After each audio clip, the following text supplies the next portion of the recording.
Ndabwera ndi nkhani ziwiri zachisoni, nkhani zokhudza kwambiri. Yoyambayo, mwana wa zaka ziwiri basi tikupezeka zoti kusowa pa khomo, makolo kumuyang'ana osampeza, kenakono akapezeka patatha masiku, koma akapezeka atamwalira, ndiye kuti pafupi ndi nyumbayonso osati kutali. Tifotokoza bwinobwino. Nkhani yachiwiri ndionena kuti mzibambo winanso nde kuti kuzimangirira nkhani zake ngongoletu nde kumuswetsa mtendere mpaka na kuzikhwedza. Komatu ndiyokhudzanso chifukwa choti ngongolezo sanakamwere mowa yaye, amafuna kupangira zolongosoka koma zinangovuta. Tiyambe nde kuti ndi ya mwana ameneyo. Mwanayu nde kuti ndi wa zaka ziwiri, kumenekotu ndiye kuti kuchitipa mmodzi mwa azambwe pansi pa mfumu yayikulu Maulambya.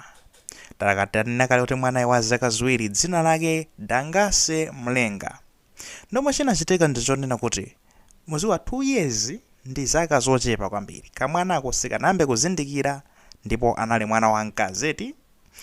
Anapezeka zonena kuti anasowa nde kuti masiku apitawo. Basi makolo ndikuyamba kumuyang'ana musakasaka mwana osampeza. Kufikira nde kuti pa 31 May 2026, lomwe nde kuti ni Sunday lapitali. Makolo basi usiku wa pa 31 May abambo ake kupita nde kuti kukapanga ripoti kwa amfumu ammudzimo. Afumu ndabwera inetu mwana wanga wasowa sakuoneka. Mwana wake ndani? Dangase Mlenga uja, kamwana kakang'ono kaja ka 2 years wasowa sakutani sakupezeka. Bwanji tisakata noti nkhani yakulatizata tizaitule kunoku. Afumu nkhani ndimeneyo mudziru anthu amodzi munotu mwasowa mwana. Tiyambeni kutani kufufuza. Basi tufufuza. Kwapezeka zonena kuti anthu amodzi muja akampeza atu mwanayo, tinene kuti apeza thupi la mwanayo, ndekuti kutchire. Tchirelo ndekuti 20 meters kuchoka ndekuti ku nyumba ya makolo akewo ku nyumba ya kwawo. Kuchoka pa nyumba ya kwawo kuwerenga 20 meters ndi kumene akampeza mwanayo. Akampeza ndekuti kutchire. Mwana uja atatisiya. Zili moteretu basi tikutenga ndekuti thupi lake lija kuthamanga nawo ku chipatala cha boma cha Chitipa. Kumene kuja kukafika ndekuti kuyeza thupilo la mwanayi wamwalira chifukwa tikuyenera tidziwe chimene chapeza kuti chapangisoro mwanayi apeza kuti aluze moyo. Kumene kuja atayeza apeza zonoti mwanayi wamwalira chifukwa chonena kuti anapanga experience hypovolemic shock, chizungutere kutanthauza zonena kuti anataya mafluids, madzi kapena magazi anthupi lake okwana 20%. Ndekuti kutaya kwa magazi amenewo kapena madzi amenewo kapena mafluids amenewo kupangisa zonena kuti mtima wake udzilephera ndekuti kupopa magazi okwanira kapena madzi okwanira, ndekuti samafikira mu ziwalo zina. Ndiri ziwalo zija zayamba ndekuti kuuma kusiya kugwira ntchito, kumafa ziwalo zija ndithu, ndekuti pang'ono chiwalo chikufa kuzafa chiwalo chinachi, zafa chiwalo chinachi. At the end of the day mwana uja ndekuti kutani kumwalira. Komano atapanga ndekuti atapanga timati postmortem kuliyeza thupili nkudziwa zimenezi. Akukamba zonoti sopanotu sizoti madziwo kapena ndekuti magazi wanangotayika yaye. Atayika chifukwa chonena kuti anapangidwa chipongwe, assaulted, kummenya kapena kumvulaza mwa njira ina yake, koma wachita kupangidwa ataki ndithu ndi chinthu china chake kapena munthu wina wake. Zomwe sachitika ndi zimenezo. Mwana uja ndikuluza magazi aja, kuluza madzi, zinakakhala bwanji mwana ujato basi ndagona panopa. Now timangofuna tipange pay attention. Mtunda kuchoka ndekuti kunyumba kwawo kuzafika ndekuti pamene wapezekapo 20 meters. Wasowa mwanayo kaya kuti wasowa liti, kenako makolo akapanga ripoti ndekuti pa 30. Is it pa 30 or something? Yeah, pa 30. Chakumapeto kwa mweziko. Mpamene makolo akapanga ripoti pa 31 May Sunday lapitali akapanga ripoti.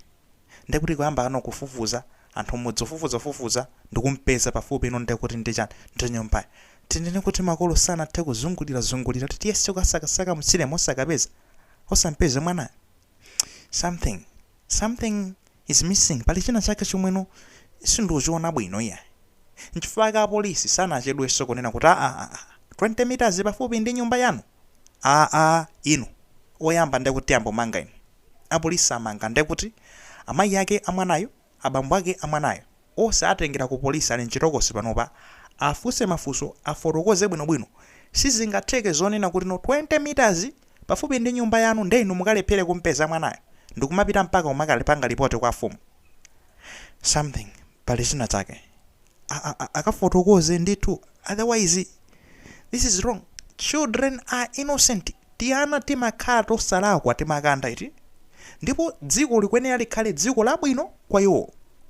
Azidzaona mavuto atakula, koma ali ana no, they have just to enjoy dziko lingati kunena kuti no basi ndekuti ndi paradiso linake. Ndipo ngakhale fetedi ana experience yathu inali ngati imeneyo, zoti dziko likapena kuli mavuto sizimatikhudza, sitimadziwa chilichonse, timangozonena kuti no pomafika 12 koloko ife simatikatandika ipeza, ndi madzulo yani chakudya tikachepeza, mama wati kapeza breakfast ndi china chilichonse nchabwino. Tikapempha makolo athu atipasa china chonse ndi dziko ndi the best, ngati pali malo abwino kwambiri ndi dziko lapansi. Now ali mwana chonchi akapezeka zonoti akapangidwa atake choncho 2 years kasungu anaso ako afufuzeru bwinobwino mwanayo chipongwe chimene apangidwa chondo chotani asakhala sana mugwiririreso. We want justice. Tikufuna zonena kuti apa paende chilungamo chiyendepo ngati madzi apa, kuti ndi ndani amene apanga zimene makolo akafotokoza ngati ngosalakwa ndi kuti you release them mwa masuda amene zimene akukhalira, koma ngati ndolakwa ayi akumane ndi lamulo. We cannot allow such kind of evil to be happening in our world. Mu dziko lathu lisitinga malole zoyipa ngati zimenezo zichitika ndefe ndikumangokhala zete. Mzimu wa mwana ameneyo tikuti tu dangase mlenga ukause muntendere osatha, pameneno ndekuti duwa limangoti mwina mwake liyambe kuphukira, ndi pamene sotu lapezeka zoti ladulidwa ndithu zachisoneti. Tipite ndekuti ku nkhani yathu yachiwiri. Nkhani imeneyi yachitika ndekuti tu kudowa kumeneko. Dzulo kudowa kunalinso nkhani ina, zibambo wamwaliraso akufuna azichita atachita kuchita zachigololo kujeni kulumu. Nkhani imeneyo ndiye munayitsatira atamwa mwina ate energy drink. Steve wa Fox News anaipanga broadcast nkhani imene Fox News Malawi. Chabwino tifuna tikambe nkhani naso yomwe yachitika kumeneko, mzibambo winaso wapeze kuti wazipha. Ndetu ukutu ndikudowa magamakatu mmudzi wa Kabwenja ndera la mfumu yayikulu Chakadza. Kumeneko kunali bambo wina wa zaka 42 yemwe dzina lake ndi David Magdadi, amene yuyu anapezeka zonena kuti wali mafodya, koma kuti alime fodya anakatenga ndekuti ngongole ku bungwe lina nanga maziwa mafereleza amene zimayendera mu JRT zabweza kusogolo kuno. Ndikunapezeka zonena kuti basi tu kwa mawiki angapo wakhala ndekuti akudandaula munthu une ndiusowa mtendere, ndikakhala ndiumasowa mtendere, ngongole ndiyibweza motani, nabwereka ngongole koma ndiyibweza motani, sizikusongola yayi, ndiusowa mtendere munthu une kumadandaula choncho eti ndi mazuwa abenkhawa zopasa pressure. Basi tukapezeka zonena zino anangolingalira zoti apa amene zililimu basi tu wakangozikhweza basi no munda wake. Think munda wake omwe anali mafodya omwe anali mtengo wina wapita menemo, basi tu kukaziveka ndete chingwe kumangirira ku mtengo kuja kuzikhweza. Kumene kuja kumadusa anonso pano ana a skulu mumadziwa nthawi zina zake basi maskulu ena ali ndekuti mmayenera mudutse maminda choncho, ana a skulu akudutsa kumene kuja akampezatu munthu uja ndekuti munthu uyu wazipha thamanga kwa fumu kulitu munthu uti wazikhwezatu kupita bukapanga cheki nda David ajatu bwanzi amadandaula tu masiku osewa mawiki angapo ndithu kumadandaula iyayi nkhani za ngongole ine ndiusowa mtendere ayapezeka zonoti tu basi mathero ake kukhala kuti amenewo.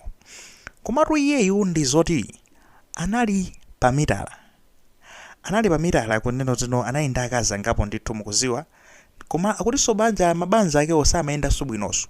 ndikuti zimaonjezerekaso pamenepo kuti kwa afumu akukamba zoti akhala kuweruza milandu ya mikangano ya mabanja akewa kutere ku yabwera mulandu kutere ku mulandu kumangokhalira kuweruza nkhani ziti zimenezo ndikuti mwina kuphatikiza zimenezo ndikuzaphatikizenso nkhani zonoti nkhawaso zona labweza bwanji ngongole basitu munthu uja wapezeka zonoro mpaka nwatani wazikhweza ndithu ndikuzipha. Tinganenezani mzimu wawo ukause mu mtendere osatha komanso ndikuti akubanja amenewo akazi onsewo obviously mwina anali ndi ana maudindo amenewo palibe amene angagwire zimakhala zovuta. We know it's a big loss komano we will pray for you tikupemphererani kuti mwina make mulungu apeze njira zamene angakuthandizireni komanso mwina kukutonthozani mu nthawi imeneyi pamene mukulira ndikuti okondedwa anu amenewa. We just want to say one more thing apa nkhani zoti awazimangirira fa za ngongole iyi. Guys, amene mwatenga zingongole ndi mwina zikusowetsani mtendere no kunena kuti no even zitakhala zavuta motani njira ina yake imapezeka. Koma tisafike point yonena kuti tizikhweze. Tisafike point yozichosera moyo.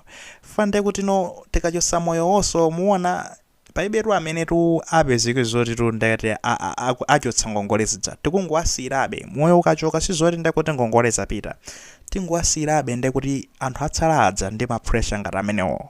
I believe kunena kuti ngongoleko kuli zina ndi zina ngati zina izovuta kwambiri ngati zinafika povuta kwambiri mwina munakatha kugulisa munda anakatha kugulisa munda wawo ndikabweza ngongole nangatu mwaone ndifanzi yoti mangoyesera kuti mwina make just to make the ends meet kuyesera kuti mwina make tithamange komwina.